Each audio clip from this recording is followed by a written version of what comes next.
2025 aasta võib küll möödas olla, kuid uurijad üle kogu maailma töötavad endiselt lahendamata juhtumite kallal eelmisest aastast, mis jätkuvalt neile peavalu valmistavad. Mõned neist juhtumitest hõlmavad röövlite leidmist, keda pole veel tuvastatud, ning kadunud inimeste otsimist, keda pole siiani leitud. Ja loodetakse, et 2026 aastal leitakse vastused. Philadelphia politsei on palunud avalikkuse abi 48-aastase Dustin Alley leidmisel, keda tema sõbrad ja perekond pole juba mõnda aega näinud ning loodetakse, et keegi annab infot, mis viib tema praeguse asukoha leidmiseni.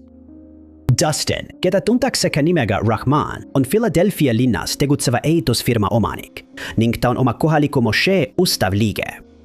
Sellest ajast alates on tema perekond muutunud üha murelikumaks tema heaolu pärast, kuna ta pole juba kuid ühegi tuttavaga ühendust võtnud. Viimati nähti teda 21. detsembril umbes kell 17:00. Teda märgati South 55. Streeti 1500. kvartalis ning ta pidi tavapäraselt samal õhtul koju naasma, kuid ta ei jõudnudki sinna. Kui teda ka mõni päev hiljem ikka veel kusagilt ei leitud, sai tema perekond aru, et nad peavad politseiga ühendust võtma, sest Dustin hoiab tavaliselt nendega alati ühendust, kuid seekord ta seda ei teinud. Tema ja tema perekond ei jätnud kunagi ühtegi päeva vahele, ilma et nad oleksid vähemalt telefoni teel või sõnumite kaudu omavahel rääkinud. Seega kirjeldatakse Dustini vaikust viimaste kuude jooksul kui tema jaoks ebatavalist käitumist. Tema ema Alberta ütles politseile, et kui ta ei saanud temaga paar päeva ühendust, sõitis ta tema koju, et veendada, kas temaga on kõik korras. Kuid kui ta kohale jõudis, leidis ta maja lukustamata ja seest Dustini koera. Kui ta maja sees ringi vaatas, leidis ta, et tema isikutunnistus ja rahakott olid maha jäetud, kuid ta oli oma telefoni kaasa võtnud. Kõik tema teised isiklikud asjad olid alles ning uurijad rohkem vihjeid ei leidnud. Politsei on öelnud, et nad ei kahtlusta Dustini juhtumis kuritegu, kuid nad on jäänud nõutuks, kuhu ta võis minna ja mis tema plaanid olid. Tema tütar, kes kirjandab oma isa kui oma parimat sõpra, ütles meediale, et ta on meeleheitel ja otsib vastuseid tema juhtumis. Ta oli hiljuti saanud oma diplomid posti teel ja oli elevil, et näidata Dustinile, mida ta oli saavutanud.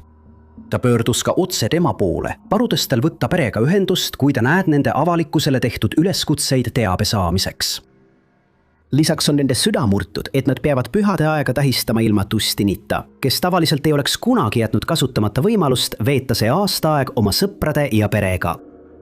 Tema juhtumi puhul ei ole leitud ühtegi turvakaamera salvestist ega muud tõendit ning seetõttu on politsei palunud avalikkusel Dustini suhtes silmad lahti hoida ja kõigist võimalikest nägemistest teatada kohe, et ta saaks üles leida. Teda kirjeldatakse kui mustade juuste ja pruunide silmadega meest, kelle pikkus on umbes 165 kuni 173 sentimeetrit ja kaal jääb 73 kuni 82 kilogrammi vahele. Tal on mitu tätoveeringut, sealhulgas sõnad Run Club 1934 vasakul õlal, koljusümbolitega rinnal ning veel tätoveeringuid mõlemal käsivarrel. Arvatakse, et kadumise hetkel kandis ta sinist jopet ja siniseid teksaseid. Kui näete Dustinit või teate, kus ta võiks olla, palutakse teil võtta ühendust Philadelphia politseiga numbril 215 686 3182. Tsiteerige agentuuri juhtumi numbrid 2 512 111 418. Dustini nimi juhtumi numbrina on MP1 153 749.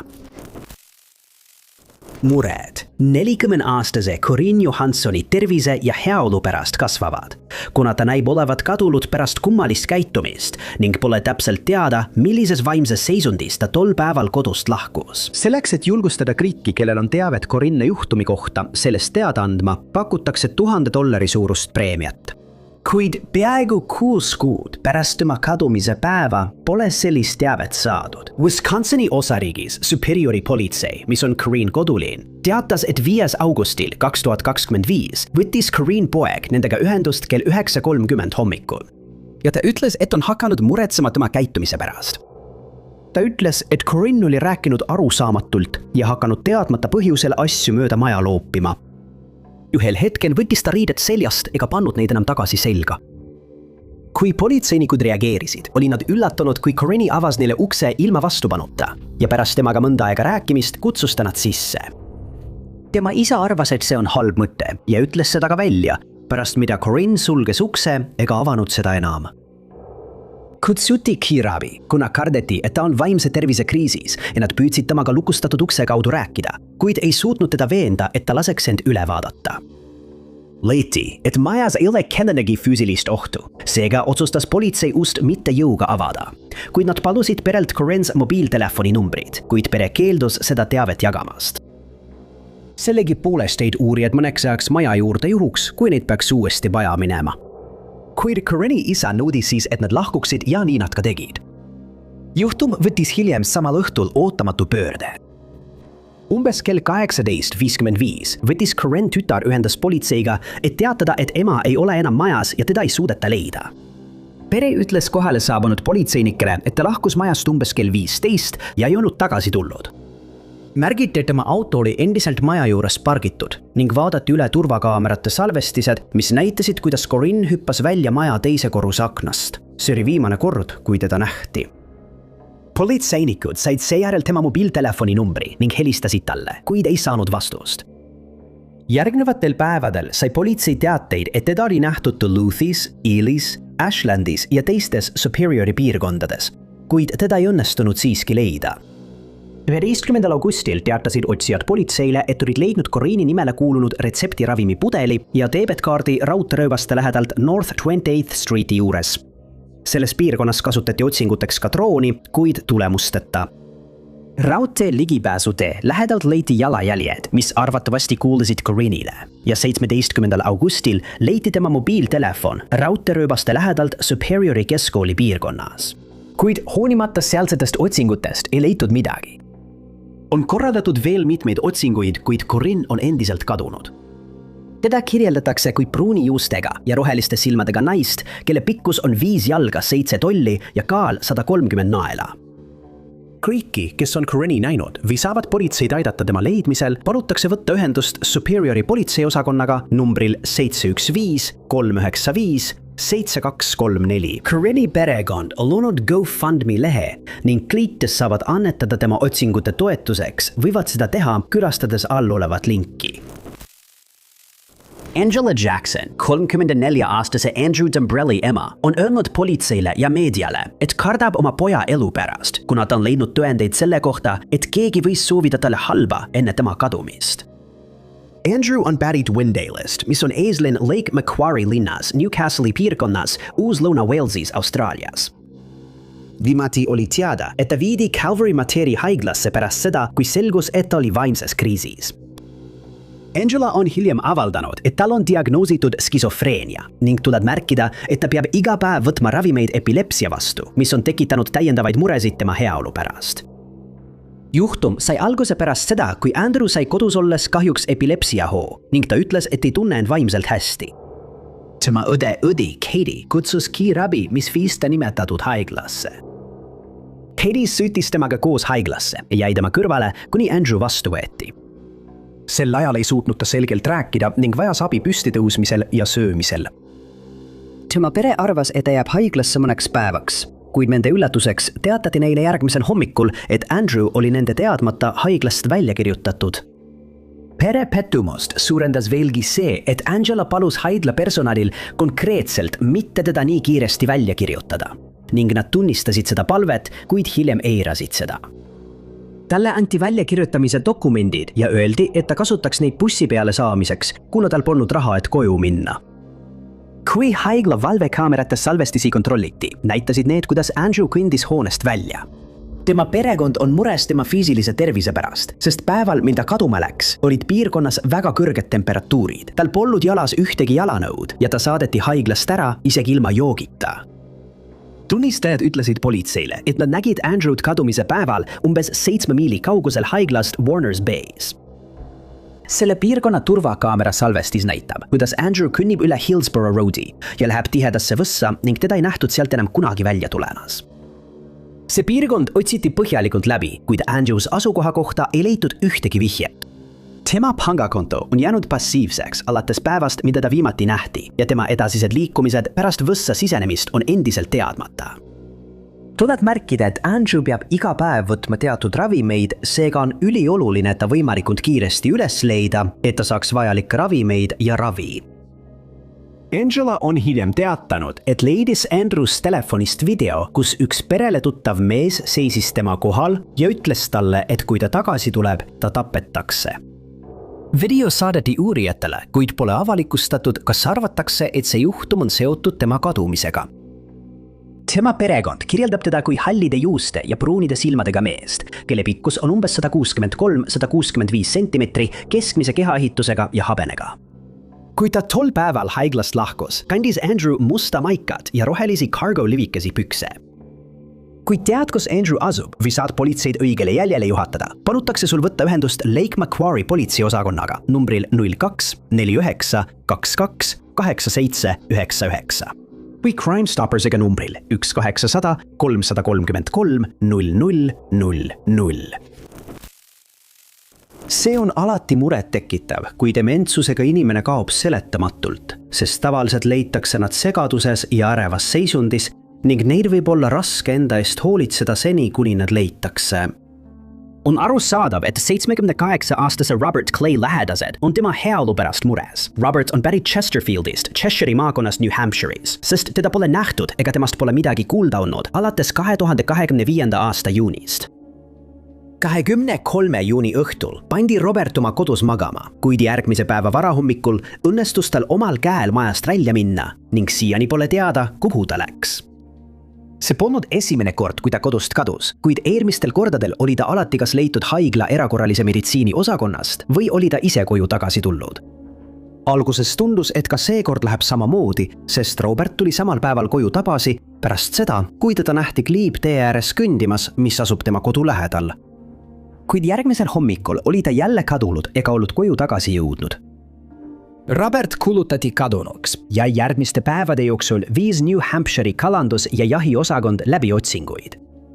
Nad kasutasid droone, helikoptereid ja otsingukoeri ning vabatahtlikke, kes kammisid läbi piirkonnad, kus Robert tavaliselt käib, kuid temast ei leitud ühtegi jälge. Otsinguid raskendas piirkonnas valitsev kõrge temperatuur. Kui pärast nädalat rohkem vihjeid ei veitud, vähendati otsingute ulatust. Mõned otsijad jäid veel Robertit otsima, kuid lõpuks pidid nad alla andma, sest hoolimata kõigist pingutustest ei leitud midagi kasulikku.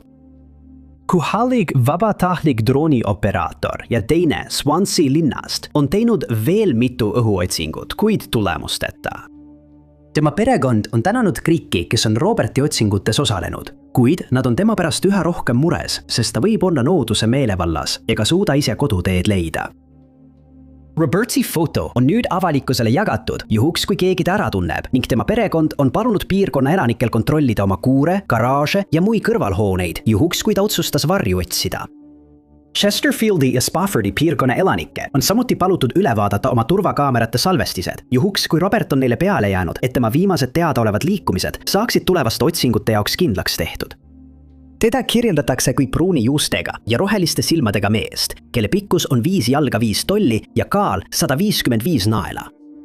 Arvatakse, et kadumise hetkel oli tal seljas sinised teksad ja valged tossud. Tuleb märkida, et ta kannab prille ja tal ei pruugi olla särki seljas. Samuti on oluline märkida, et Roberti kontaktandmed on tema käekella peal, mida ta arvatavasti endiselt kannab. Kõigil, kellel on teavet tema asukoha kohta, palutakse võtta ühendust osariigi politsei dispetšeriga numbril 603 271 3361. $100,000 suurune preemia on välja pandud kõigile, kes suudavad Austraalia põhjaterritooriumis Lake Bennetti politseile anda teavet, mis viib tema asukoha leidmiseni. Või kes suudab aidata tema juhtumile lahenduse leida, et tema perekond saaks lõpuks vastused selle kohta, mis temaga juhtus. Kahtlustatakse, et Richardi kadumine oli kuritegeliku tegevuse tulemus ning seetõttu kehtib preemia ka kõigile, kes aitavad tema juhtumis süüdimõistva otsuse saavutada. Juhtum algas 1. novembril 2016. Tunnistajad ütlesid politseile, et nägid Richardit või tema kirjeldusele vastavat meest seismas oma sõiduki tumedat värvi Holden Commodore Universaali lähedal 2. novembri varahommikul, kui auto oli pargitud Chinneri teele. Ta ütles, et tal oli raskusi sõiduki käivitamisega, kuna arvas, et aku on tühjaks saanud või bensiin on otsa saanud. See sama auto leiti hiljem umbes 200 jardi kauguselt Chinneri teest, kuid Richardit polnud kusagil näha. Auto pukseeriti minema infrastruktuuri planeerimise ja arenduse osakonna poolt, kuna eeldati, et sõiduk oli hüljatud. Tol ajal ei teadnud keegi, et sellest saab oluline vihje kadunud isiku juhtumis. Kui ta ei olnud 22 novembriks koju naasnud, võttis Richardi ema ühendust politseiga, et esitada avaldus kadunud isiku kohta. Kahjuks pidi ta mainima ka seda, et Richard oli juba mõned aastad tarvitanud illegaalseid aineid ning see võis olla seotud tema kadumisega.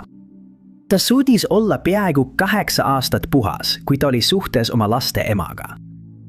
Aga kui üks tema lähedastest sõpradest suri, langes ta uuesti sõltuvusse ja see viis ka selle suhte lõpuni. Järgnenud uurimise käigus tõi välja, et ta oli hakanud müüma ebaseaduslikke aineid ja teiste diilerite eest võngu sisse nõudma, mis on väga ohtlik tegevus.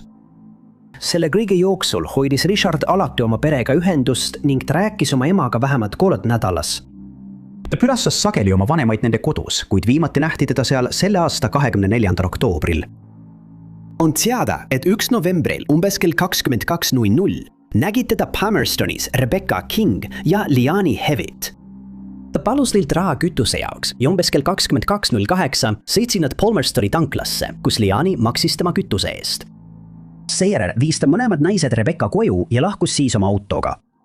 Ja ta võis seejärel kavatseda sõita diileri nimega Wayne Puertel koju, kuna ta oli sinna varem sel päeval kogemata oma telefoni jätnud, kuid pole teada, kas ta seda tegelikult tegi.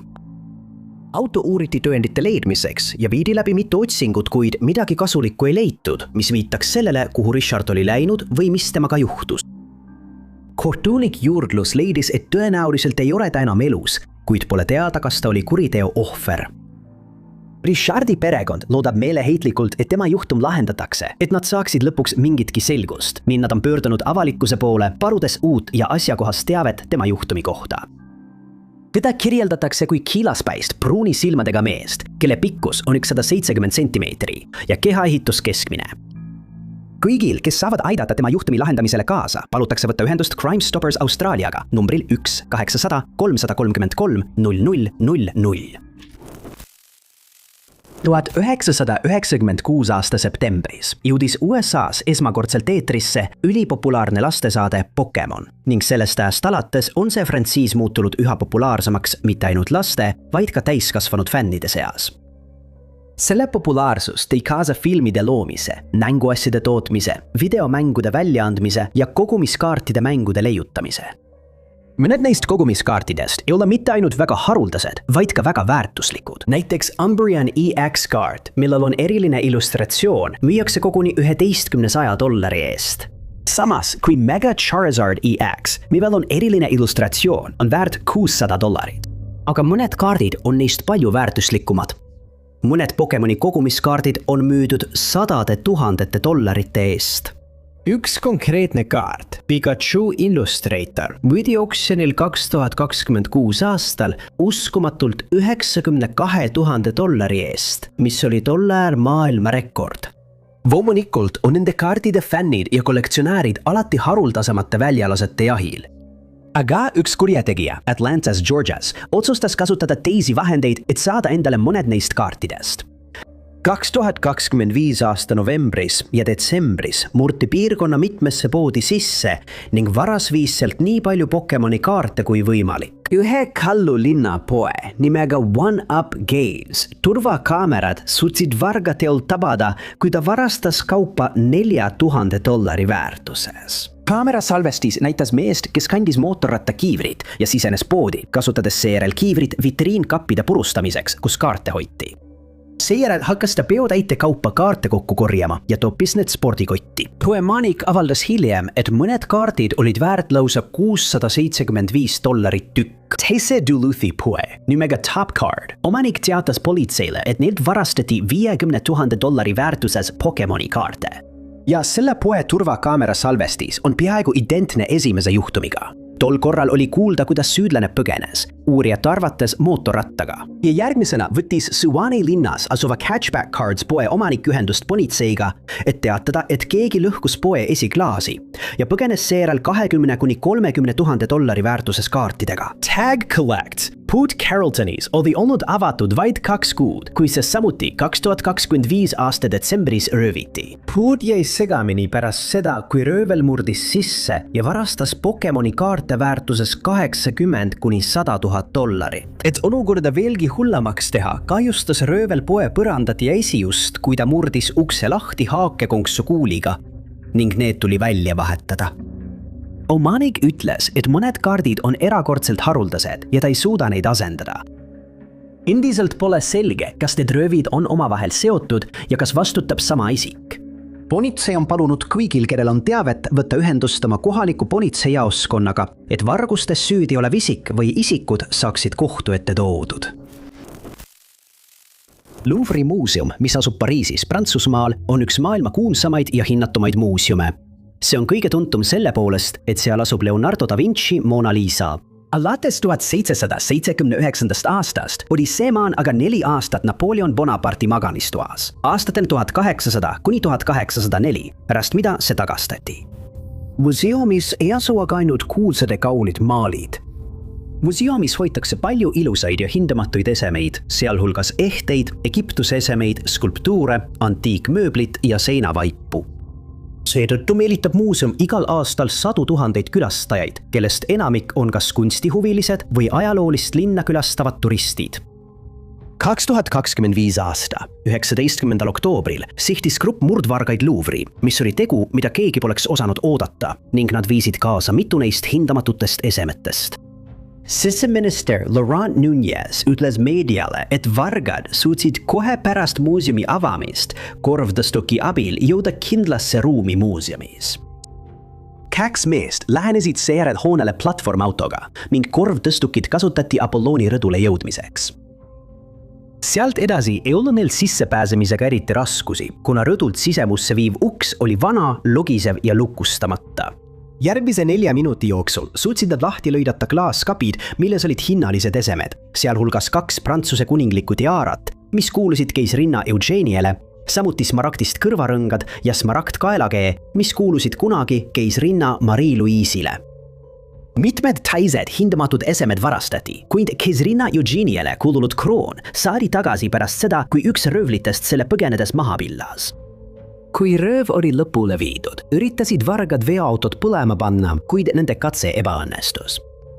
Seejärel hüppasid nad motorolleritele ja suutsid põgeneda 30 sekundit enne, kui muuseumi turvamehed, kes olid pärast häire käivitamist kogemata valele teele pööranud, kohale jõudsid. Kuldne kroon, mis sisaldab ka teemante ja smaragde, sai enne tagasisaamist kahjustada, kuid nüüd on see tagasi oma õigel kohal muuseumis. 2 röövlid jätsid maha mootorratta kiivri ja vesti, mis andsid politseile DNA tõendeid. Jäljed viisid meheni nimega Abdoulaye N, kes peagi arreteeriti. Ja Ayad G võeti vahi alla, kui ta oli just asumas lennukile, et naasta oma kodumaale Alžeeriasse. Teine mees, Slimani K, seisis jalgpallimängul järjekorras, kui ta tabati. Ja lõpuks otsustas Rashid H oma perele röövist rääkida, mis viis tema tabamiseni. Meeste perekonnanimed ei ole avalikustatud.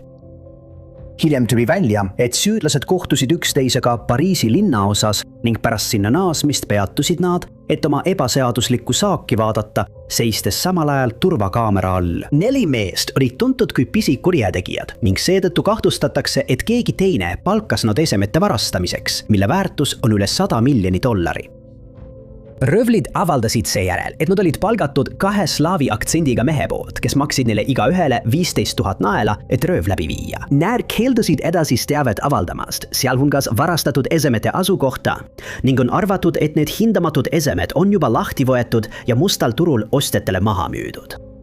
Pärast seda astus Louvre'i president Laurence Descartes oma ametikohalt tagasi ning muuseumi töötajad alustasid streikide seeriat, protesteerides hoone kehvade turvastandardite vastu ja juhtida tähelepanu vajadusele teha renoveerimistöid ning nõuda kõrgemaid palku. Kuigi 4 röövlit on arreteeritud, pole varastatud esemeid kunagi üles leitud. Ja kui need tõepoolest lahti võeti ja maha müüdi, on tõenäoline, et neid ei nähta enam kunagi. Pinekoelised ja keerukad pangaröövid kuuluvad tavaliselt pigem filmidesse, sest pangaröövlid eelistavad enamasti oma kuritegusid sooritada, sisenedes asutuse peauksest ja põgenedes kohe, kui neil on käes raha, mille järele nad tulid.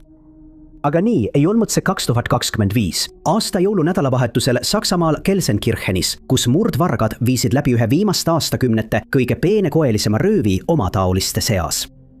Kõnealune pank on Sparkasse harukontor, mis asub parkimismajas. Ja just siit suutsid röövlid, keda arvatakse olevat olnud 7, oma keeruka plaani ellu viia. Sel ajal oli pank jõulude tõttu suletud ning seda ära kasutades tegid vargad suure puuriga hoone seina augu.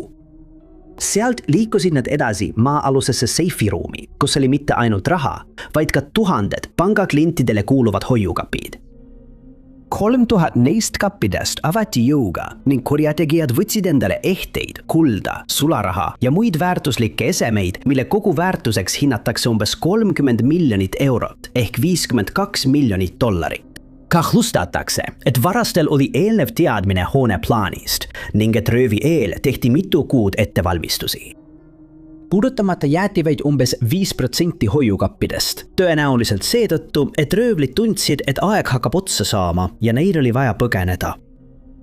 Tegelikult oli neil rohkem aega, kui nad arvasid, sest politsei sai röövist teada alles siis, kui hoones kõlas esmaspäeva hommikul 29. detsembril tulekahju alarm ja alustati uurimist. Politsei teatas, et iga hoiukapi keskmine väärtus oli umbes $11 700, kuigi mõnede kappide omanikud väitsid hiljem, et nende kappides olnud esemed olid märksa väärtuslikumad. Kui kontrolliti ümbruskonna turvakaamera salvestisi, märkas politsei, et panga parklast sõitis minema must Audi RS6 ning autos õnnestus neil näha mitut maskeeritud isikut. Auto numbrimärk oli samuti selgelt nähtav, kuid seda kontrollides selgus, et see oli mingil hetkel Hannoveris varastatud, mis asub umbes 20 miili kaugusel. Niipea kui uudis röövist levis, kogunes osa panga klientidest hoone ette, et nõuda vastuseid, kuidas selline asi sai juhtuda.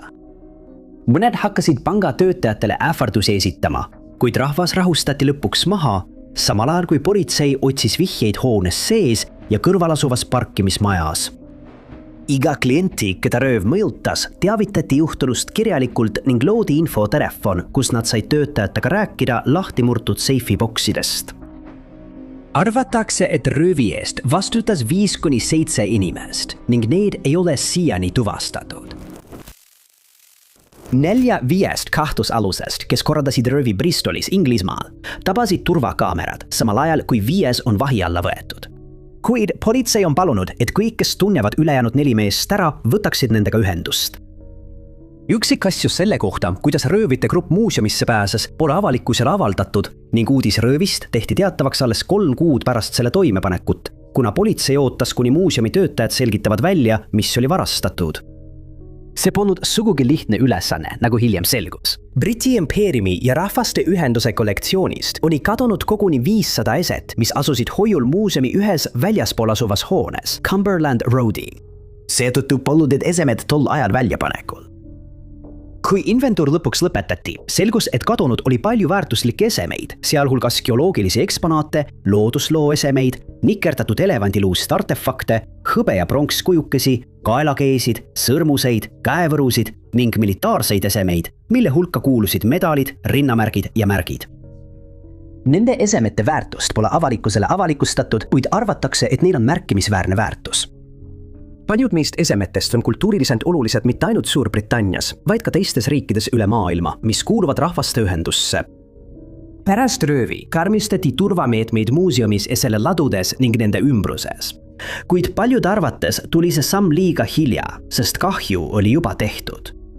Lootuses, et keegi tunneb röövis osalenud kurjategijad ära, on avalikkusele kättesaadavaks tehtud turvakaamerate salvestised ning lisatud iga tagaotsitava kahtlusaluse kirjeldused. Arvatakse, et kõik 4 meest on Kaukaasia päritolu. Esimest kahtlusalust kirjeldatakse kui tugeva või keskmise kehaehitusega meest, kes kandis valget mütsi, musta jopet, heledaid pükse ja musti kingi. Teist meest nähti kandmas halli kapuutsiga jopet, musti pükse ja musti kingi. Arvatakse, et tal on sale kehaehitus ning videos on näha, kuidas ta jääb ülejäänud grupist veidi maha ja vaatab pidevalt üle õla.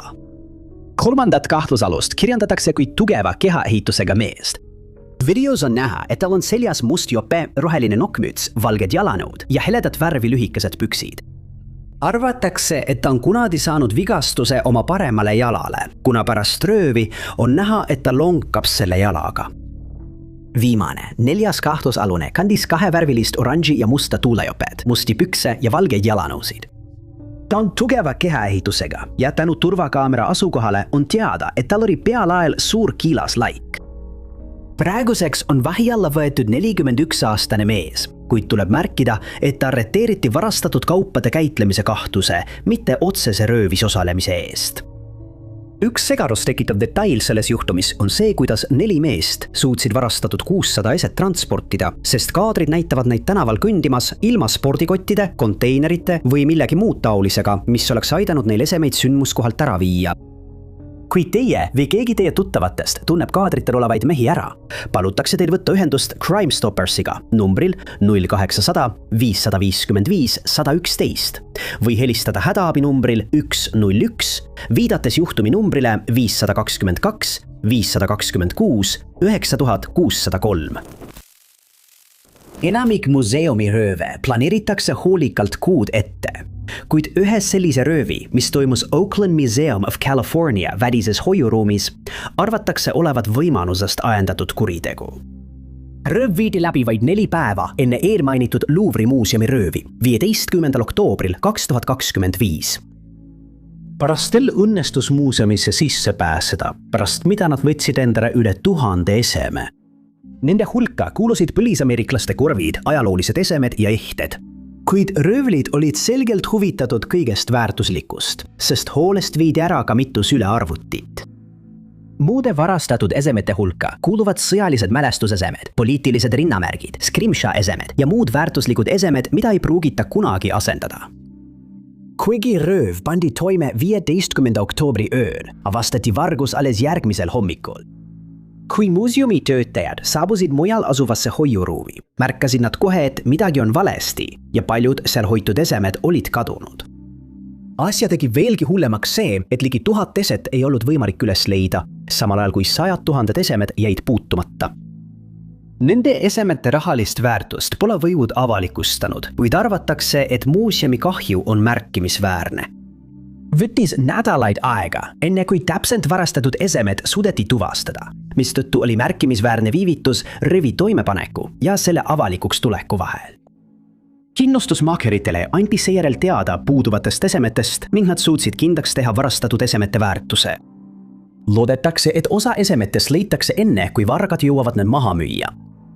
Kõige väärtuslikumad esemed on korvide kollektsioon, mille purusid Põhja-California põlisrahvahõimu liikmed ning politsei on palunud piirkonna ja kogu riigi pandimajade omanikel nende suhtes tähelepanelik olla juhuks, kui kurjategijad üritavad neid niimoodi müüa, mitte mustal turul.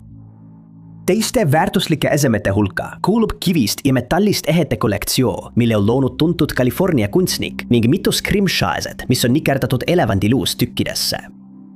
Museumi direktor ja tegevjuht Lori Fogarty ütles meediale, et muuseumi töötajad olid nende esemete kaotusest lastatud, kuid lisas, et kõige rohkem tunti puudust põlisameeriklaste korvidest. Need korvid loodi umbes 20. sajandi alguses ning tõsiasi, et need nii kaua säilisid, on tõeliselt märkimisväärne.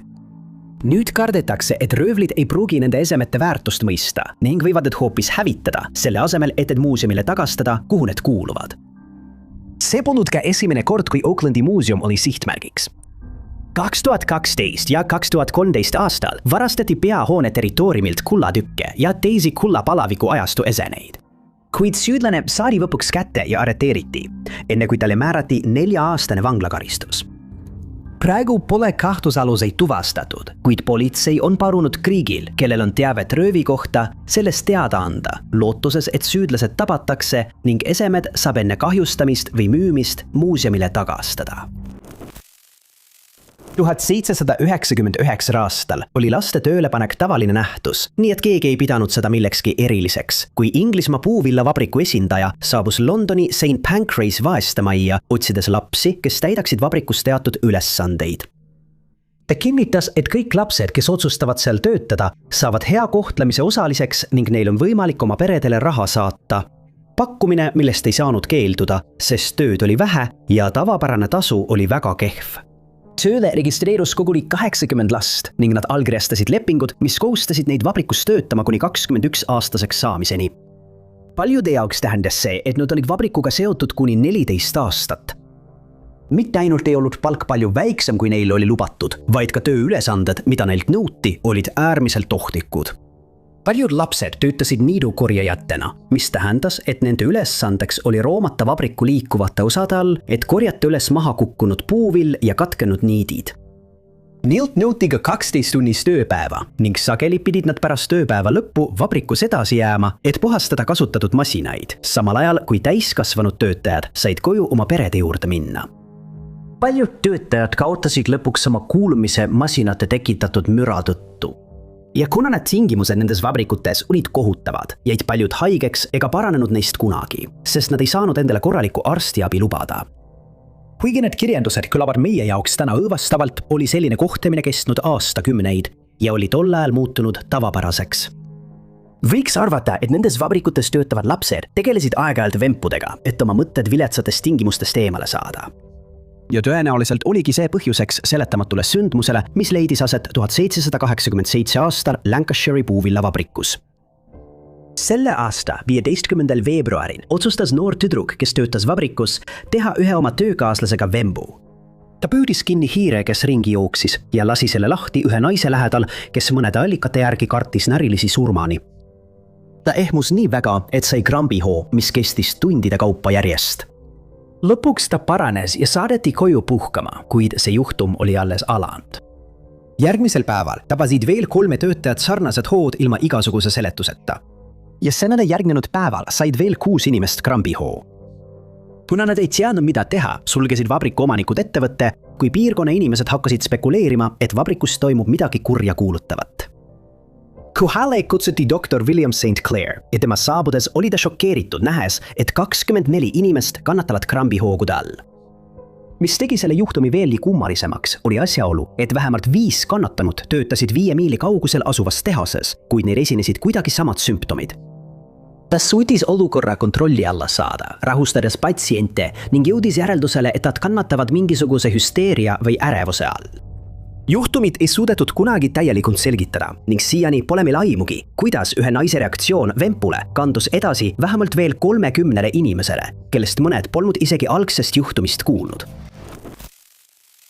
Lewisi ja Clarki ekspeditsiooni viisid läbi kapten Meriwether Lewis ja leitnant William Clark ning selle eesmärgiks oli uurida Louisiana ostu ning Vaikse ookeani loode osa. Sellel teekonnal läbis umbes 50-meheline ekspeditsioon umbes 8000 miili pikkuse ala St. Louisest, Missourist kuni Vaikse ookeanini ja tagasi mööda Missouri jõge.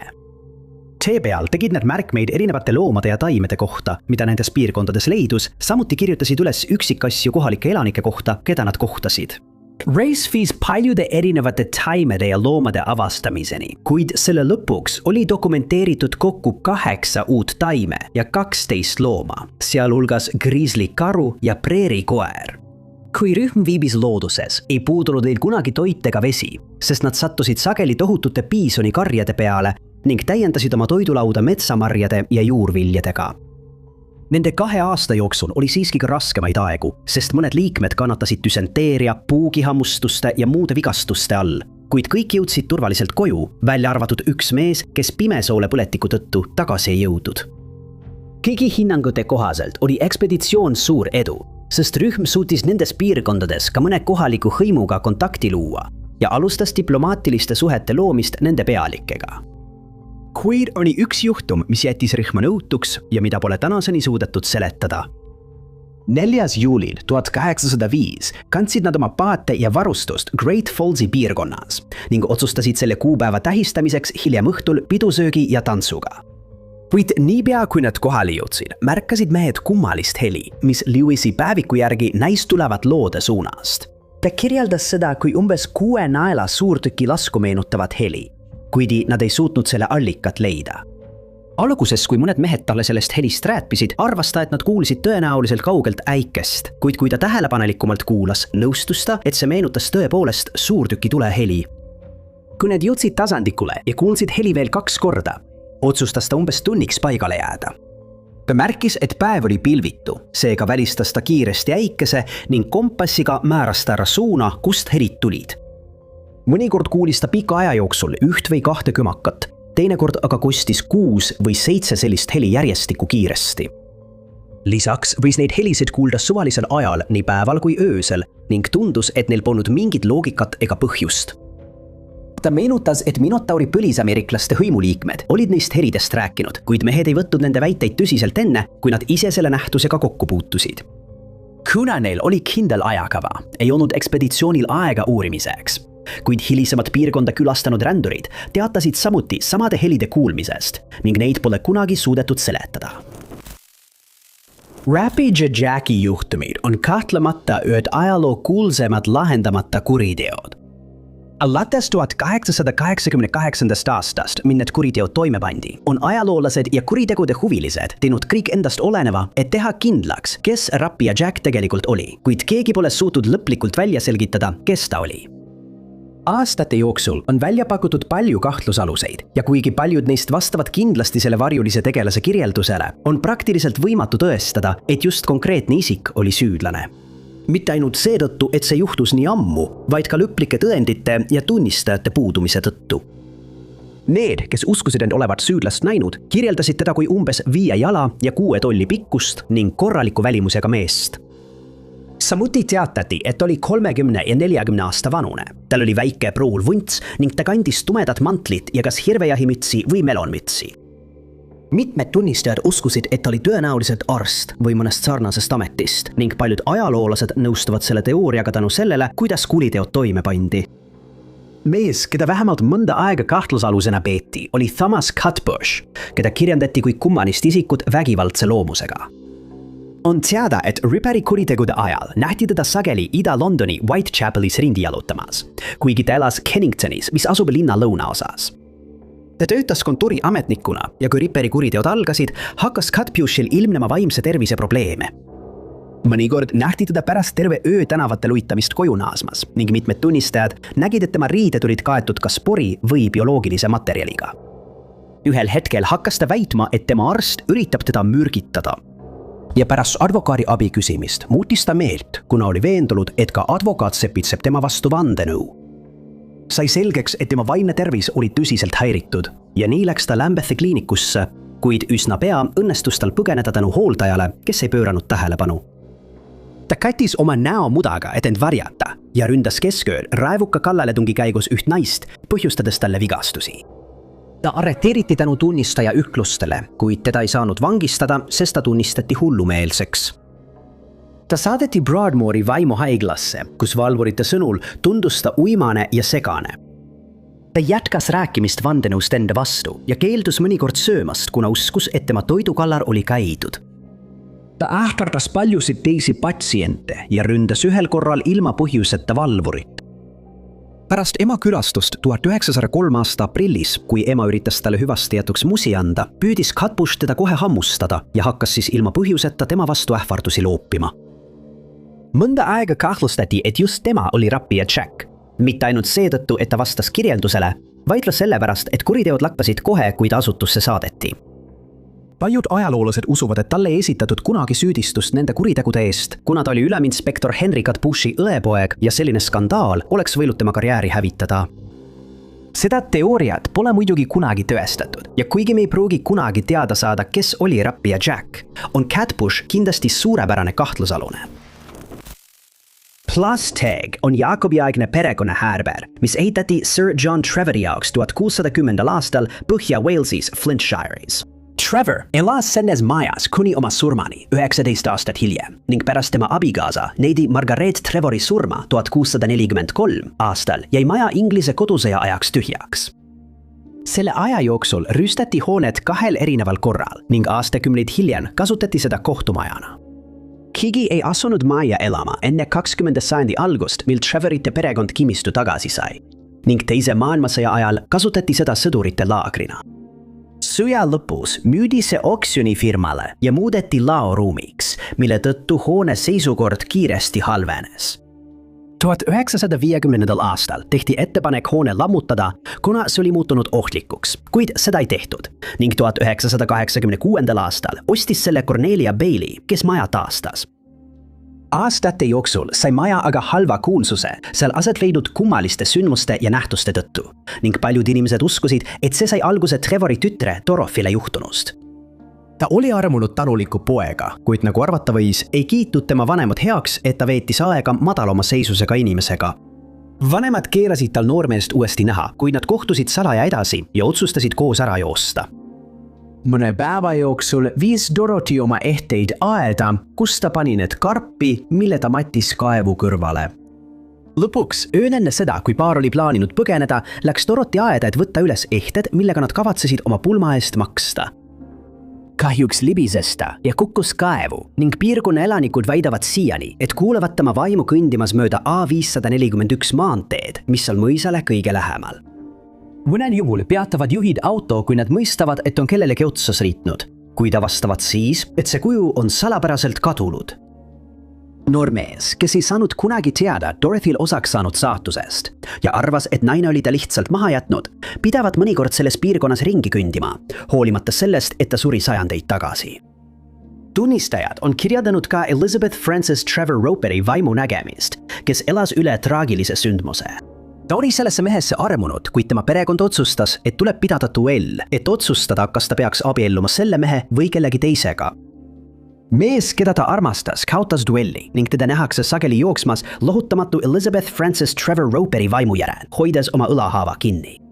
Väidetavalt kordub see stseen ikka ja jälle, mistõttu paljud usuvad kuulujutte, et mõis on kummitustega. Kuuldavasti elab majas veel mitmeid teisi vaime. Cthulhu Jeffries, kes teenis kohtus Plastagina, on nähtud kinnistun ringi kõndimas ning kuulujuttude kohaselt on tema vaim rahutus süütunde tõttu. Mõned külastajad teatavad, et kuulevad mehe ulgumist ning arvatakse, et see on John Trevor V vaim, kes elas majas 18. sajandi keskel.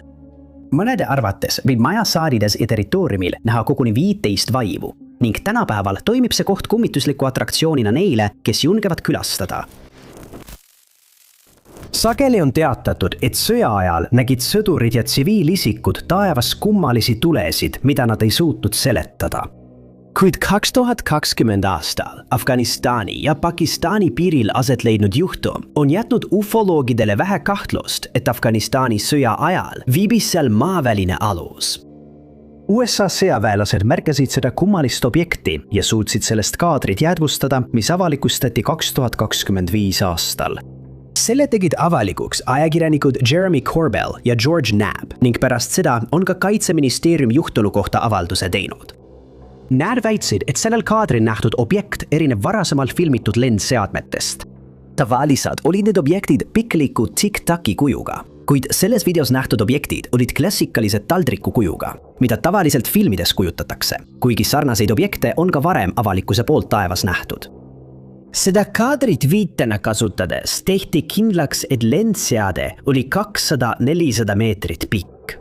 Siiski tuleb märkida, et see on vaid hinnanguline, kuna objekti filmiti pilvede vahelt sisse ja välja liikumas, mis tegi selle täpsete mõõtmete kindlaks määramise keeruliseks. Teadlased väitsid hiljem, et väite, et tegu oli kaamera artefaktiga, võib kindlalt kõrvale heita, kuna selle kuju on vaieldamatu. Ja nad leiavad, tõsiasi, et see suutis liikuda nii suurte kiirustega ja muuta suunda teravate lurkade all, mõnikord ootamatult ka tagurpidi liikudes, viitab sellele, et see on tehnoloogiliselt arenenum kui ükski maal eksisteeriv lennumasiin. Need samad eksperdid uurisid seda videomaterjali umbes 2 aastat ning nende arvates on see täiesti ehtne. Film saadeti ka mitmele teisele uurijale, kes jagasid nende arvamust. Seejärel rääkisid valitsusametnikega, kes olid seotud ametlike UFO-programmidega ja kinnitasid, et videomaterjal oli tõepoolest ehtne. Nad lisasid ka, et seda videomaterjali ei olnud kunagi ette nähtud avalikkusele avaldada, kuna see oli märgitud salajaseks. Edasised uuringud näitasid, et objekti märgati ja filmiti suurel kõrgusel luuremissiooni ajal 2 riigi piiril ning filmimise käigus kasutati termopilti, mis näitas, et objektil oli ebanormaalne soojusjälg. Iga tavaline lennumasin oleks oma tõukejõusüsteemi tõttu näidanud tugevat kuumust, kuid kõnealune objekt ei eraldanud üldse soojust, mis pani eksperdid arvama, et seda liigutab jõud, millest me aru ei saa. Koos algse videomaterjaliga avaldati ka 2 parema kvaliteediga klippi, et näidata kettakujulist lennumasinat selgemalt. Üks ufoloog ütles, et ta pole kunagi näinud ühtegi ümmargust objekti üheski sõjalises UAP videomaterjalis, mistõttu peetakse seda salvestist murranguliseks. Teiseks lisas ta, et selle lennumasina manööverdusvõime ületas kõike, mida ta kunagi näinud oli. Ta jäi samuti hämmingusse sellest, et objekt ei erandanud pilvedes lennates mingit soojust ning pakkus, et see ei pruugi olla ketas, vaid hoopis kerakujuline lennumasin. Kuid asjaolu, et sõjavägi nimetas objekti kettaks, on jätnud paljud inimesed veenduruks, et tegemist ei ole keraga, vaid klassikalise UFO-kujulise lennumasinaga. Pärast salvestise avaldamist kutsusid paljud eksperdid valitsust üles reageerima ja lõpuks avalikkusele jagama teavet, mida nad selle kummalise nähtuse kohta on kogunud. 1983 aastal sai Jordani jõe ääres Palestiinas asuv Läänekalda kool kummalise sündmuse toimumispaigaks. See jättis eksperdid nõutuks, kui nad püüdsid välja selgitada, mis võis põhjustada kuni 900 inimesele samade sümptomite ilmnemise ilma nähtava põhjuseta. Juhtum sai alguse selle aasta 21. märtsil, kui Arabehi küla koolis hakkasid 32 koolitüdrukut kurtma, et nad tunnevad pearinglust, iiveldust ja neil on tugevad peavalud. Mõned tüdrukud hakkasid varsti pärast seda minestama, kuid kooliõpetajad olid nõutud ega osanud aimata, mis seda põhjustas. Lisaks ei suutnud nad hinnata, kui tugevalt iga patsient sümptomid koges, sest nende iivelduse, pearingluse ja valutaset polnud võimalik mõõta. Kool otsustas kutsuda kohale meditsiinitöötajad, kes tormasid sündmuskohale. Kohale jõudes võtsid nad igalt patsiendilt bioloogilised proovid, mis saadeti laborisse testimiseks ja analüüsimiseks. Kui tuimused tagasi saareti, ei ilminud ühegi tüdruku organismis kõrvalekaldeid ning eksperdid ei osanud juhtunule ühtegi usutavat seletust anda. Mõned patsiendid tuli haiglasse paigutada, kuid isegi seal ei suutnud arstid minestushoogudele ilmset põhjust leida. Järgmiseks sammuks oli proovide võtmine kooli erinevatest piirkondadest, kuna oli võimalus, et patsiendid olid kokku puutunud ohtliku kemikaali või bakteriga. Riikeseks ajaks löödi häirekella, kui aknalaualt leiti tundmatu kollane pulber, kuid testimisel selgus, et see oli õietolm, mille tuul oli aknalauale kandnud. Midagi, mis onavat selles piirkonnas sel aastaajal üsna tavaline. Edasised testid ei näidanud mingeid ebatavalisi kemikaale ning teadlased olid taas alguspunktis. Tundus, et tegemist oli üksikjuhtumiga, kuid siis hakkas haiglatesse saabuma rohkem inimesi, kes kaebasid samade sümptomite üle. 14 päeva jooksul raviti sama seisundi tõttu koguni 900 inimest, kuigi keegi polnud kindel, mis selle põhjustas. Enamik patsientidest olid teismelised tüdrukud, kuid ka mõned Iisraeli sõdurid pidid saama ravi pärast seda, kui nad kogesid peapööritust ja minestamist. Nagu võis arvata, tõi see läänekaldal kaasa pingete suurenemise, kuna Palestiina valitsus kahtlustas, et piirkonna elanike väljatõrjumiseks oli kasutatud keelatud relva. Samasuguseid süüdistusi esitati ka Iisraeli poolel, kuna ametnikud spekuleerisid, et relva oli kasutatud meeleavalduste ja muude rahutuste õhutamiseks. Juhtumid uurisid põhjalikult Iisraeli tervishoiuametnikud, kuid neil ei õnnestunud minestushoogude põhjust kindlaks teha. Seetõttu pakuti välja, et süüdi võis olla mingi keskkonnategur. Kuid siis teatati sarnastest juhtumitest Jenini linnas, mis asub umbes 40 miili kaugusel algsest asukohast. Kuna muna seletusi ei leitud, hakkasid eksperdid spekuleerima, et süüdi võib olla massihüsteeria, kuna mõjutatud oli kuni 900 inimest. Sarnased juhtumid teistes riikides olid põhjustatud liigsest stressitasemest. See seletaks, kuidas eri piirkondadest pärit patsiendid, kes elasid üksteisest miilide kaugusel, hakkasid samal ajal sümptomeid kogema ning miks juhtumile ei suudetud leida orgaanilist põhjust. Mõned eksperdid jäävad massihüsteeria teooria suhtes skeptiliseks, kuna pole kunagi leitud kindlaid tõendeid selle olemasolu kohta. Kuid ühtegi vihjet ei leitud, tundub patoloogia olevat kõige tõenäolisem seletus. Enamik meist tunneb sõna rändekihk, kui tugevat soovi reisida erinevatesse kohtadesse ja avastada maailma. Aga ühele mehele nimega Jean-Albert Dadas omandas see väljend 1860. aastatel hoopis teistsuguse tähenduse. Dadas sündis 1860. aastal Bordeaux, Prantsusmaal, gaasiettevõtte tööliste perre, kes olid selles ametis olnud juba põlvkondi. Tema lapsepõlv oli kummaline, sest isa oli nakatunud süüfilisse ja oli tuntud kui hüpohondrik ning ema suri, kui ta oli 17-aastane. Tuleb märkida, et kui ta oli 8-aastane, kukkus Dadas mängides puu otsast alla ja lõi pea ära, saades tugeva peapõrutuse. Ta hakkas kannatama kurnavate migreenide all ning arvatakse, et see võis olla seotud kummaliste juhtumitega, mis tema elus hiljem aset leidsid. 4 aastat hiljem alustas ta tööd gaasiettevõttes õpipoisina ja alguses läks kõik hästi, kuid siis kadus ta ühel päeval ootamatult ning tema perekond hakkas teda meeleheitlikult otsima. Tema vend sõitis lähedal asuvasse linna, kus ta leidis ta koos rändava vihmavarjumüüjaga, kuid märkas, et ta taas käitus kummaliselt, just või oleks ta transis. Kui ta poissi raputas, et teda mõistusele tuua, näis nagu oleks ta ärganud unest ega suutnud meenutada, kuidas ta sinna sattus. Tal polnud mingit mälestust vihmavarjumüüjaga kohtumisest ega vihmavarjude kilomeetrite kaupa kõrval asuvasse linna kandmisest. See tähistas muret tekitava mustri algust Dadasi elus.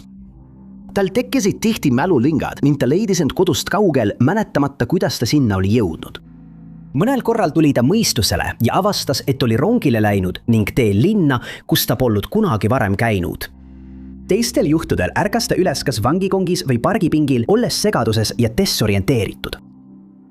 Mitme sellise kummalise juhtumi ajal reisis ta nii kaugele, et tal polnud piisavalt raha koju tagasisõitmiseks ning ta pidi leidma tööd, et tagasisõiduks rongipileti raha teenida. Ühe sellise hoogu ajal arreteeriti ta Prantsusmaal kui dokumentideta töötaja. Tema kaastöötajad märkasid, et mõnel tema vahetusel uitas ta lihtsalt sihitult ringi ja nad ei suutnud mõista, kuidas tal õnnestus vallandamisest pääseda. Ta veetis mitu perioodi vaimse terviseasutustes, kuid kunagi ei olnud märke, et ta vajaks mingit konkreetset ravi. Tema kõige murettekitavam juhtum leidis aset 1881 aastal, kui ta otsustas liituda Prantsuse armeega. Varsti muutis ta meelt deserteeros, pärast mida ta kõndis segaduses olles läbi Praha, Berliini ja Poznani Moskvasse. Kui ta jõudis Preisimaale, rindas teda koer ja ta sattus haiglasse, kuid tänu oma nihilisti mainele arreteeriti ta. 3 kuud hiljem saadeti ta koju, pärast mida naasis ta lihtsalt oma tööle gaasitehases. 1886 aastal sai Dadas lõpuks mõned vastused, kui arst diagnoosis tal seisundi nimega dramania. Selle all kannatajatel tekib kontrollimatu tung reisida ning peagi said sama diagnoosiga mitmed teised patsiendid. Kummalisel kombel näisid sellest mõjutatud olevat ainult mehed, kes kõik olid karsked ja tagasihoidliku sissetulekuga, kuid mitte vaesed. Nüüd arvatakse, et see seisund on osa kannataja laiemast vaimsest haigusest.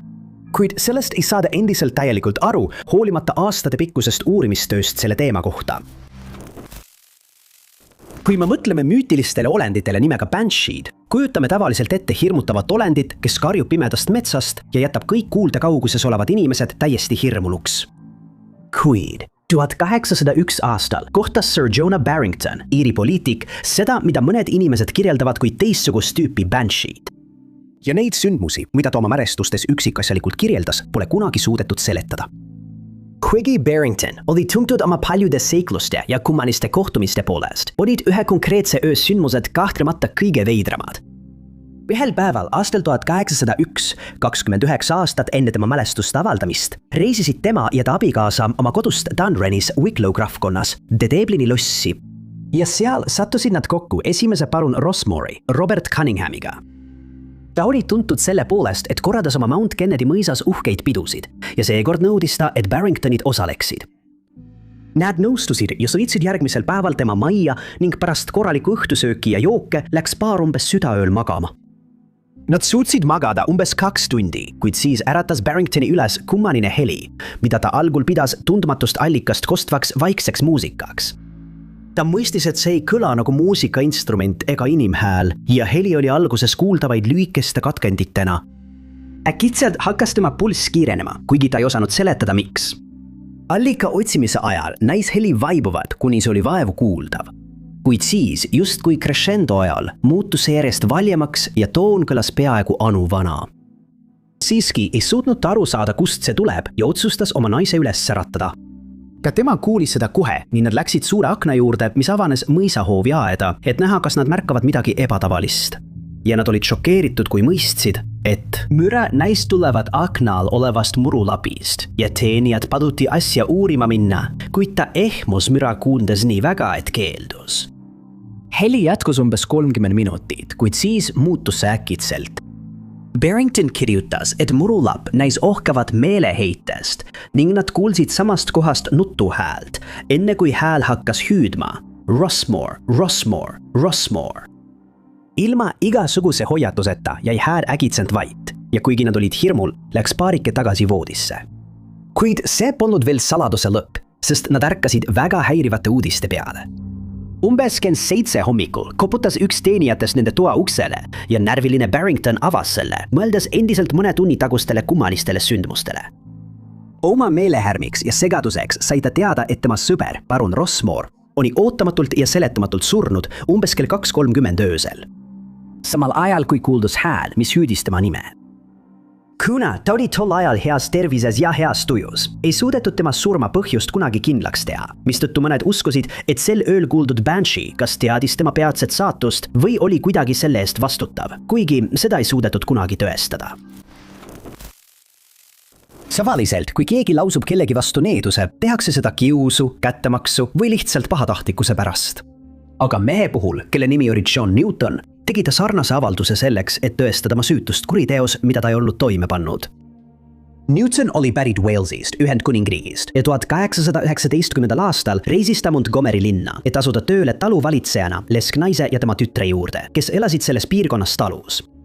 See ametinimetus tähendas, et ta vastutas talu üldise juhtimise eest, jälgis seal töötavaid töölisi ning hoolitses selle eest, et lesknaise ja tema tütre rahalised vajadused oleksid kaetud. Ta asus tööle suure innuga ja kõigi hinnangul oli ta väga töökas mees. Ta veetis peaaegu kogu oma aja talus ja käis linnas väga harva, mis tähendas, et tal oli vähe aega sõprade leidmiseks, kuigi ta ei hirmutanud ka selle vastu huvi. Mõnikord käis ta piirkonna laatadel, kus ostis ja müüs põllumajandussaadusi ning igal pühapäeval võis teda näha kohalikus kirikus. Varsti hakkasid piirkonna elanikud Newtoni vastu huvi tundma ja eriti 2 meest hakkasid tema kohalolekut kogukonnas taunima. Üks meestest pidi talu endale saama, kui lesk ei suuda seda majanduslikult edukaks muuta.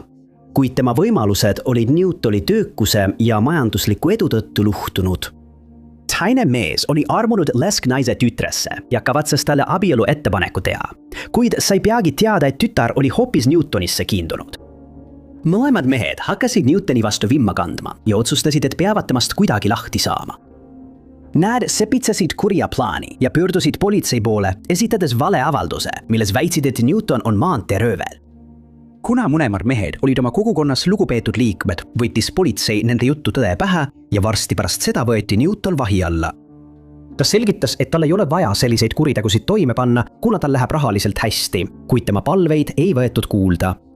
Vangistati ja tema kohtuprotsessil andsid mõlemad süüdistajad tema vastu tunnistusi. Nad kordasid, et pole mingit kahtlust, et Newton oli toime pannud maanteeröövi ja kuna süüdistataval polnud õigusnõustajat, oli tal väga vähe võimalusi vangistust või midagi veel hullemat vältida. Kohtunik, kes asja arutas, ei tundnud mingit huvi Newtoni väite vastu, et ta on süütu ja langetas kiiresti süüdimõistva otsuse, hoolimata sellest, et polnud ühtegi tõendit, et ta oleks sellise kuriteo või üldse mõne kuriteo piirkonnas elades toime pannud. Kui tema saatus oli otsustatud, küsis kohtunik Newtonilt, kas tal on enne karistuse väljakuulutamist midagi öelda, mille peale ta vastas, et tõestuseks oma süütusest ei kasva tema haual esimesed 12 kuud pärast surma mitte ühtegi rohuliblet. Öeldakse, et päeval, mil karistus täide viidi, läks päev äkitselt pimedaks ning äikest ja välku oli näha ja kuulda miilide kaugusele, kuigi hommik oli olnud päikesepaisteline ja meeldiv kuni selle hetkeni. Mõned inimesed uskusid, et maailmalõpp on saabunud, samal ajal kui teised meenutasid Newtoni ennustust ja olid veendunud, et ta oli tõepoolest süütu, kuigi oli juba liiga hilja. Öeldakse, et tema 2 süüdistaja elu läks sellest hetkest allamäge. Üks neist muutus alkohoolikuks, teine aga hääbus teadmata põhjusel. On märgitud, et Newtoni haual ei kasvanud 65 aastat rohtu ning kui see lõpuks kasvas, siis ristikujuliselt. On esitatud mitmeid teooriaid, et selgitada, mis juhtus KAZ-2 meeskonnaga. See on 39-jalane katamaraan, mis leiti 2007. aastal Austraalia ranniku lähedal suure vallrahu juures sihitult triivimas. KAZ-2 omanik Des Batten oli ostnud aluse Perthis ning 14. aprillil samal aastal kavatses ta koos 2 meeskonnaliikme, vendade Peter ja John Tunstaliga sinna tagasi pöörduda. Kui päev lõpuks kätte jõudis, asusid nad heas tujus teele Queenslandi Shoalhaveni sadamast, kuid pidid tagasi pöörduma, kui katamaraani GPS-seade hakkas tõrkuma. Kuna see oli Batteni esimene pikk reis selle alusega, arvas ta, et enne avamerele suundumist oleks parem veenduda, et kogu pardan olev varustus töötab korralikult, sest tal ja vendadel tuli läbida umbes 3500 meremiili. Nad arvasid, et reis kestab umbes 2 kuud ja kui GPS-süsteem oli parandatud, õnnestus neil 15. aprillil uuesti teele asuda. Järgmise 3 päeva jooksul ei kuulnud keegi Battenist ega tema 2 meeskonnaliikmest midagi. Ja 18. aprillil märkas rannavalve lennuk lõpuks KAZ-2 umbes 100 miili kaugusel Townsville'ist kirdes. Pilot märkis, et alus näis triivivat sihitult ja teatas nähtust võimudele. Queenslandi hädaolukordade haldus sai teate ning Corey Benson saadeti koos meeskonnaga asja uurima. Ta oli esimene, kes katamaraanile astus ja see, mida ta pardal leidis, jättis ta segadusse. Laeva purjed olid katki rebenenud ning mootor töötas endiselt ja oli jäetud tühikäigule, mis tundus talle kummaline, sest tekil polnud kedagi. Kui ta läks alltekile, muutus ta veelgi segadusesemaks, sest ühtegi meeskonna liiget polnud pardal. Kummalisel kombel oli keegi jätnud söödilauale joomata kohvitassi ja ajalehe. Mõned ajalehe lehed lebasid põrandal. Lähedal asuval pingil leidis ta kõigi 3 mehe riideesemeid ja märkas, et need olid enne mahajätmist hunnikusse kuhjatud. Tundus, et meestel polnud mingit põhjust laeva maha jätta, kuna see töötas ja neil oli kogu ülejäänud reisi jaoks piisavalt toitu ja vett.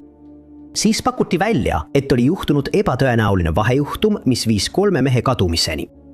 Pakuti, et üks vendadest oli parasjagu kalastamas, kui tema õng jäi katamaraani sõukruvi külge kinni. Kui ta siis proovis seda lahti harutada, kukkus ta üle parda ja teine vend ruttas talle appi. Kui ta püüdis venda tagasi pardale aidata, kukkus ka tema üle parda ning Battel märkas, mis oli juhtunud. Ta üritas purjed alla lasta, et saaks oma meeskonna juurde tagasi minna, kuid kui tuul äkitselt muutus, lõi poom teda ja ka tema sattus vette, olles võimetu tagasi pöörduma, sest KAZ-2 mootor töötas endiselt ja tõenäoliselt oli paat juba triivinud eemale. Kadunud meeste perekonnad kahvustasid, et keegi võis pardale tulla ja neid rünnata, pärast mida nad rööviti. Kuid kummagi teooria tõestamiseks puuduvad tõendid, pole endiselt teada, mis KAZ-2 pardal tol päeval juhtus. Iga kord, kui näeme teateid kummalistest tulede kohta taevas, hakkab enamik meist mõtlema ufode fenomenile, sest enamik selliseid valguseid puudutavaid teateid liidetakse tavaliselt 100 000 väidetega, et keegi on näinud maavälist kosmoselaeva. Kuid paljud teised müsteeriumid hõlmavad seletamatute tulede nägemist, millest üks on Alea tulede juhtum. See on sajandeid vana müsteerium, mida esmakordselt teatasid kalurid Lääne-Bengaalis, Indias. Kuid neid tulesid nähakse aeg-ajalt ka tänapäeval ning lõplikku seletust pole kunagi leitud. Tänapäeval on kalurid, kes veedavad palju aega piirkonna soodes ja rabades, teatanud selle nähtusega kokkupuutest ning aja jooksul on nende piirkondade elanikud hakanud uskuma, et need tuled on seal aset leidnud tragöödiate põhjuseks. Paljud tunnistajad on väitnud, et nad märkasid esmalt kauguses väikest vilkuvat valguskera ning lähemale jõudes tundus kogu ümbrus olevat kummalise hüpnootilise kuma poolt valgustatud ja nad hakkasid selle mõju all end justkui transis tundma. Paljud kalurid leiti hiljem segaruses ja desorienteerituna ning nad selgitasid, et pärast tulede märkamist kaotasid nad kiiresti suuna ning sattusid piirkonda, kuhu nad polnud kavatsenud minna. Enamik inimesi, kes on näinud Alea tulesid, kirjeldavad neid kas sinise, valge või kollasena ning neid on sageli ekslikult peetud kauguses põlevateks laternateks. Kummalisel kombel nähakse neid nii videvikutundidel kui ka hilisõhtul, kuid kunagi mitte päevasel ajal. Kuigi neid nähakse peamiselt Indias, on neid korduvalt märgatud ka Bangladeshis, Ühendkuningriigis, kus neid tuntakse nimega Will-o'-the-Wisp, Soomes, Austraalias ning Põhja- ja Lõuna-Ameerikas. Soomes usutakse, et kui mõnda neist turukestest nähakse, tähistab see peidetud aarde asukohta, kuigi see on muidugi linnalegend. Ameerikas usuvad paljud inimesed, et need on nende inimeste vaimud, kes on selles piirkonnas elu kaotanud, kuid enamik tunnistajaid ei oska seletada, mida nad nägid.